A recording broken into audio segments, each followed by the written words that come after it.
This is ThriveCasters, Thriving, not surviving. tackling youth issues that matter to you. Hello and welcome to another episode of ThriveCasters. Today we'll be talking about COVID. I'm Nathan, my socials are down below, and I'm here with Adam. Jenny, my socials are below. So let's get on with it. So, COVID then.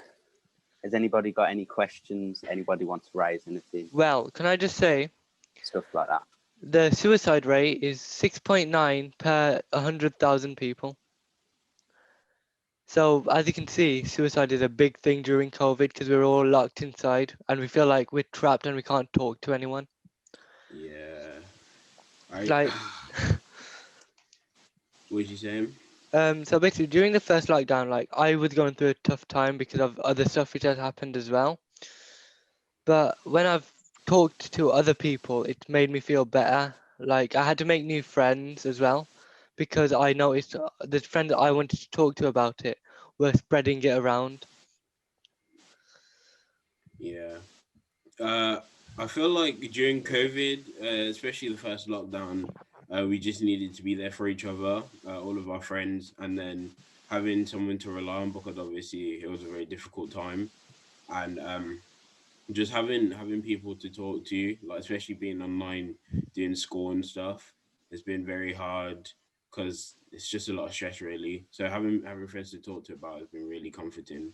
So I'll start off with COVID lockdown, COVID restrictions. So my question is, do you think that after COVID, after lockdown, once we have no restrictions, life will return back to what it was before? I think the UK is just going to collapse because we've had too much and people aren't earning enough and people are losing their jobs.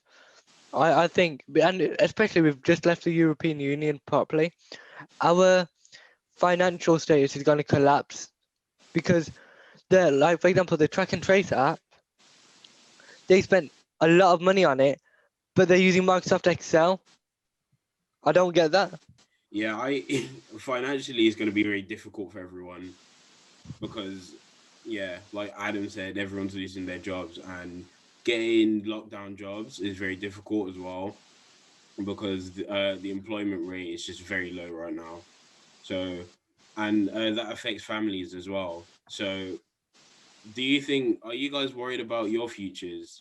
Do you think like COVID will make the country poorer? Not gonna lie, like I don't know what my future's gonna hold because I'm getting predicted grades. My health and social care BTEC course, which I'm doing this year, they've just cancelled the summer exams. That's going to be done on predicted grading. Yeah. Yeah. I think it's going to be like harder to get into jobs, whether that's like just part-time jobs or whether that's like a career. I think that's definitely going to be more difficult because I don't think people will employ as much, especially not in the private sector anyway. And I think that is a massive issue which we will face after everything is sorted out. So I have a question. It's a bit like Nathan's. Do you guys have any expectations for when we come out of lockdown? Like, is there any new rules that you think that should happen, or like anything that should change in schools? Well, I think that the mask idea in general, I think it's a great idea. The fact that people like wipe down their trolleys and stuff when they go to the supermarket, there's hand sanitizer everywhere. I think that is something that should continue because even if it's not COVID, like, go on, sorry. Can I talk about the mask problem? Because obviously, as you can see, I wear glasses.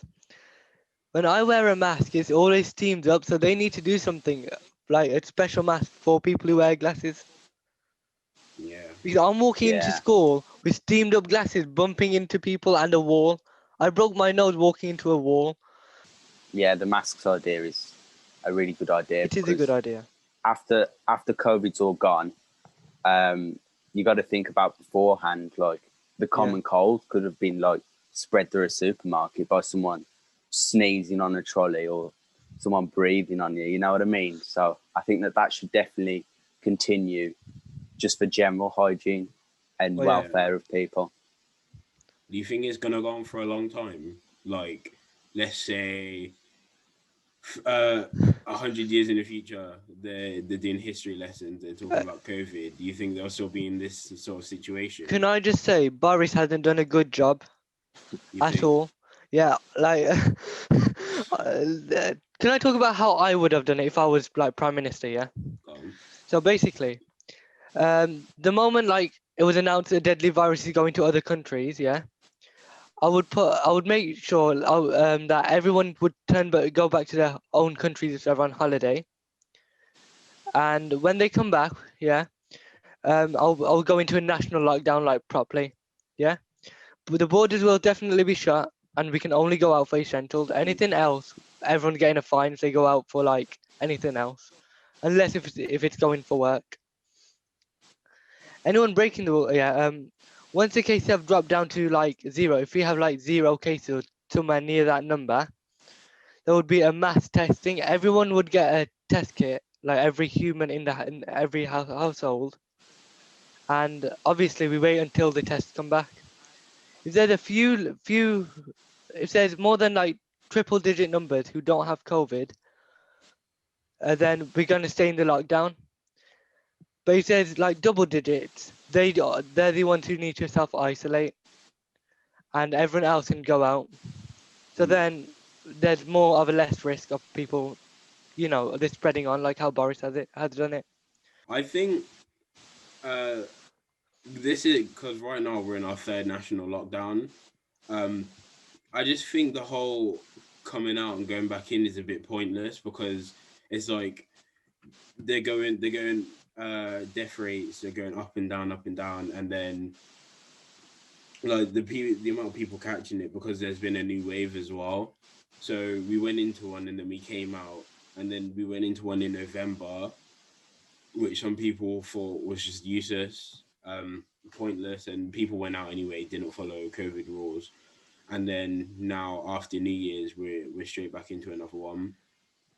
And I think mentally that's had a massive toll on loads of people and how they feel about everything.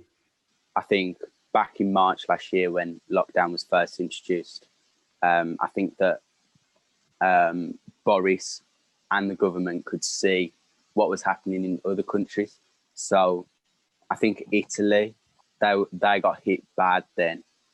They had to go into national lockdown and stuff. So it was clear that it was in Europe.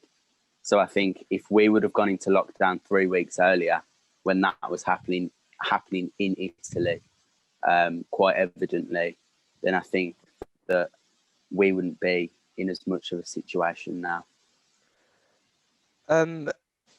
Out of your opinions, do you think right now the cases are high or are they low? What are your opinions? Is it high right now or low?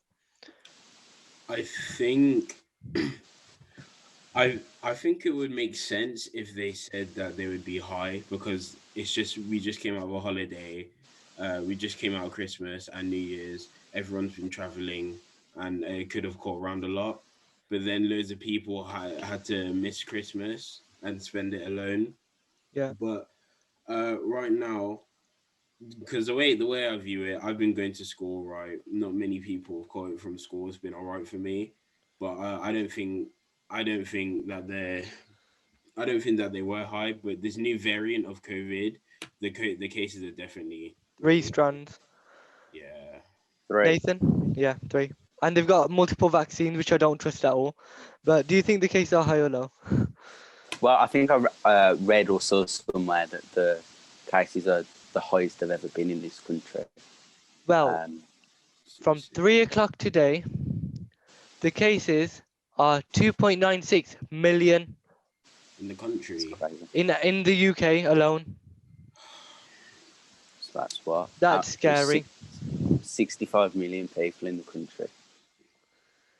Yeah. That is quite a lot, to be honest, if you It's think shocking. about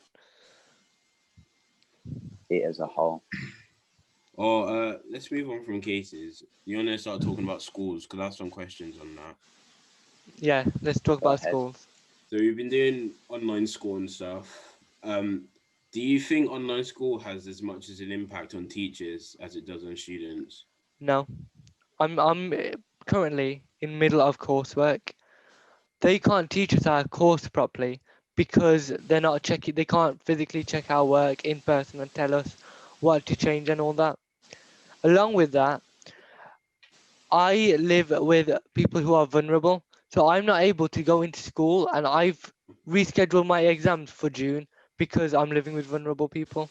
Nathan. Well, I actually went in for an exam yesterday, and a booster session on Monday into school, physically, and I think that online it's not the same. Like on Monday when I went into school to do this booster session, I think I probably learned or revised more in school than I have at home this entire time. And so I think that going to school definitely works better for me. Yeah. In where I live, all the teachers are trying to say like the more work we do at home, the better it is for us because of the teacher assess grades. But I feel like they have it a bit easier that they don't have to teach us at school, if you know what I mean. Yeah, But it's definitely more difficult for us because like some people don't even have internet at their house and Yeah. they can't do school. And it's just like a total waste for them, really. yeah, I think that as well. Like when I've been doing work at school, um, especially for one particular subject, they've kind of just said, "Here's your work, off you go." They haven't actually got us into like a Zoom call or a Teams call or anything. They might have done for the register, but that's it. They've kind of left you to get on with it, which I don't know whether what they've done for other years. Maybe they think that we're more responsible because I'm in sixth form. Maybe they think that we can work independently more. So they're focused on the younger years. But for me personally, it's kind of been like, here you go, you do the work. Yeah. I'll give you any feedback via email or whatever. As we're talking about schools, what's everyone's opinion on the free schools meal scheme? It's a good question. So I actually saw a interview on Instagram this morning. I think it might have been from a couple of days ago, or it could have been from this morning.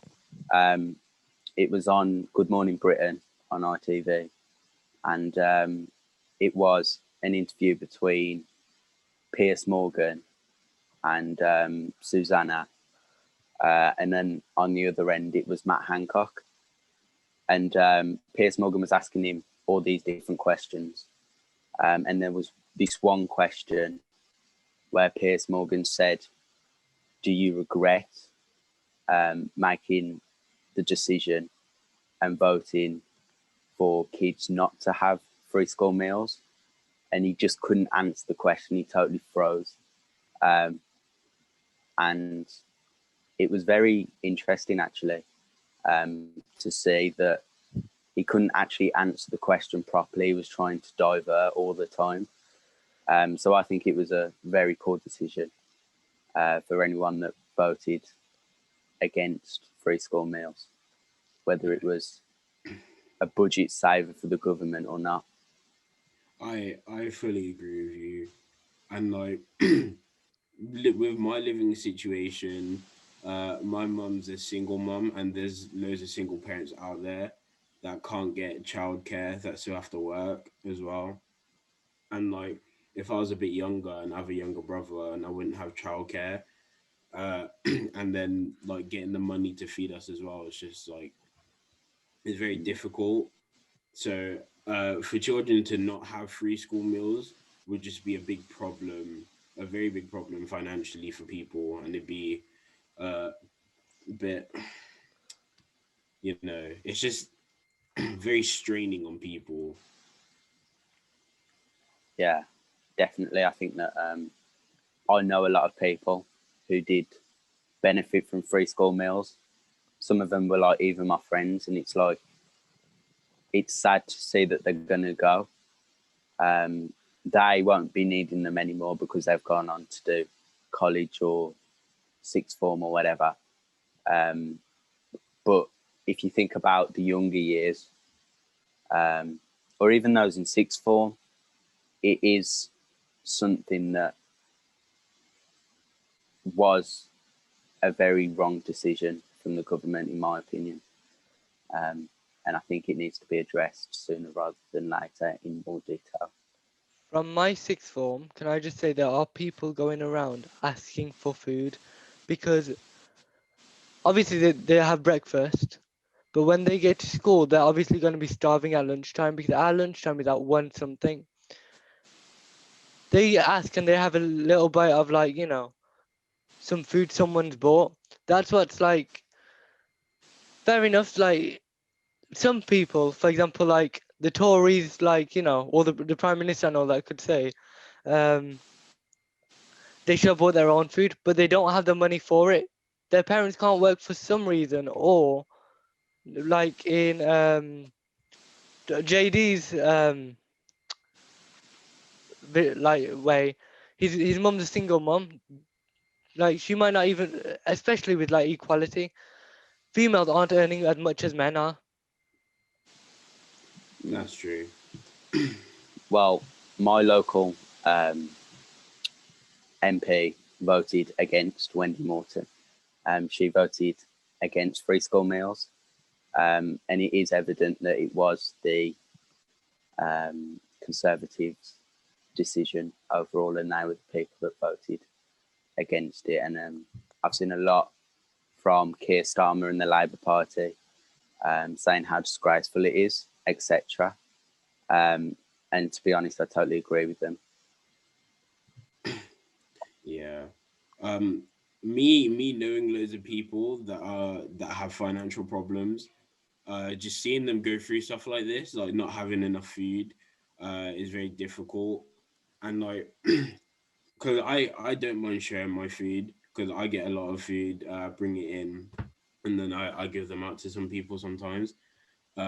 Because I see some people not eating, and it's just very, I don't know, it's very hard to see, and it's like knowing that you can help someone is just really good as well, because if you're in that situation, you don't want to you don't want to be in that situation. You want to help people, and it's very common as well because we don't think about it. If we have food, we don't think about how other people might not have as much food as we do.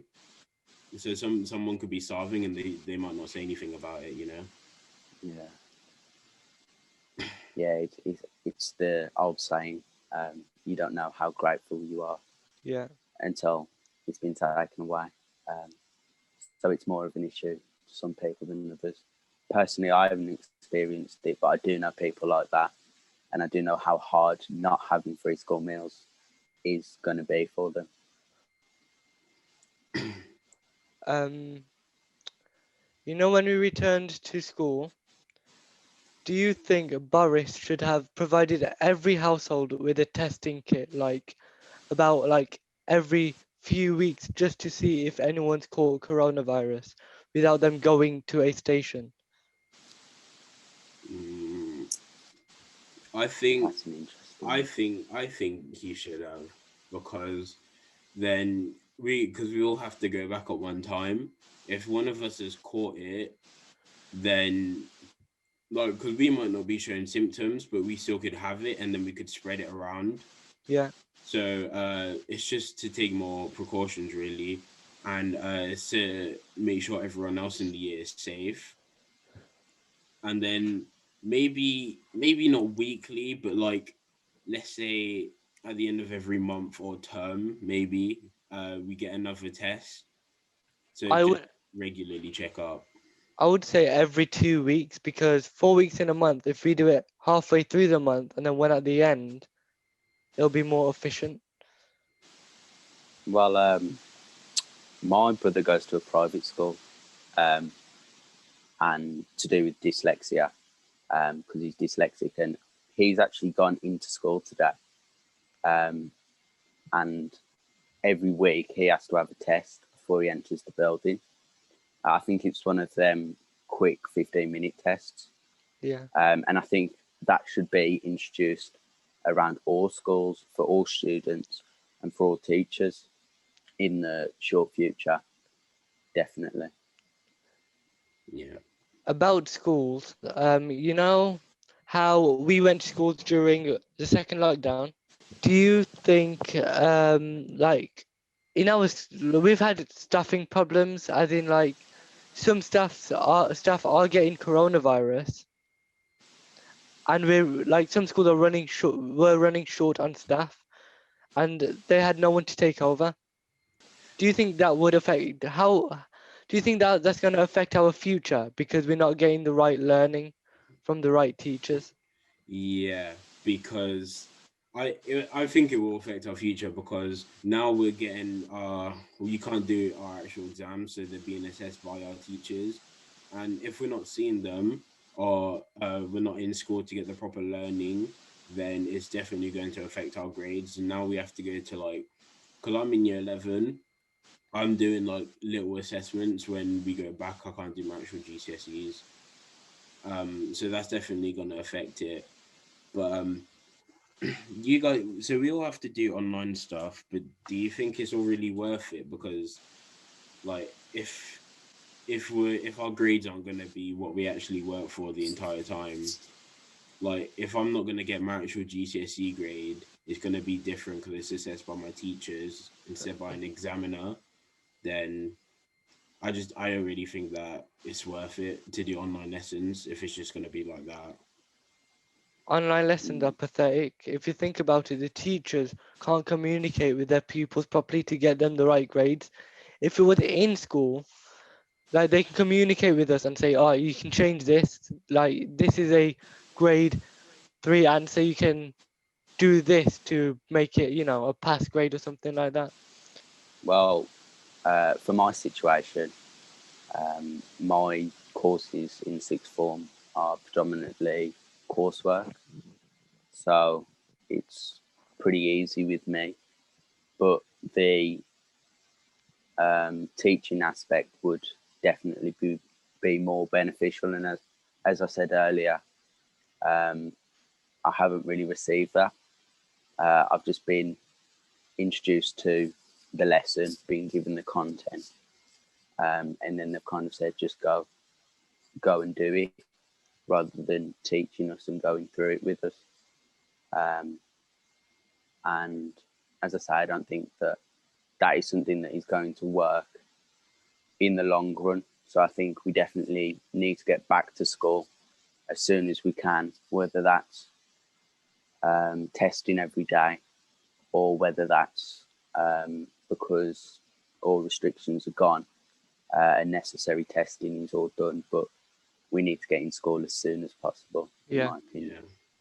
Yeah. So Adam thought that online lessons are pointless. So do you think there's anything we could do instead of doing online school and spend that time doing something else, like preparing for our futures, maybe? I think they could hold like online. I think they could hold what do you call it now? Like lessons on life skills because the education system is actually bad. Half the stuff we learn we don't use. Well, I'd just like to add on and say that I think that in the short future, before we go back to school, if it's not safe to, I think the teachers should still go back to school, especially if they stick to their specific classroom. Because at our school, like most teachers have their own classroom. I think that if if the teachers were to stay at school, they could still do the lessons over like Teams or Zoom or something. And I think that would definitely be more beneficial than kind of giving us the work, telling us to go ahead and do it, because I think that's like a half-assed job, and I think Yeah. something needs to be done about it. So there's Well, no more questions at all. I don't have any. Don't have any. I'm sound. So thank you for joining another episode of ThriveCasters. We'll be with you again with another episode. So stay tuned and peace. Don't forget to follow us on social media on @OnPointWM and #ThriveCasters. Join us next time for more conversations that matter to you.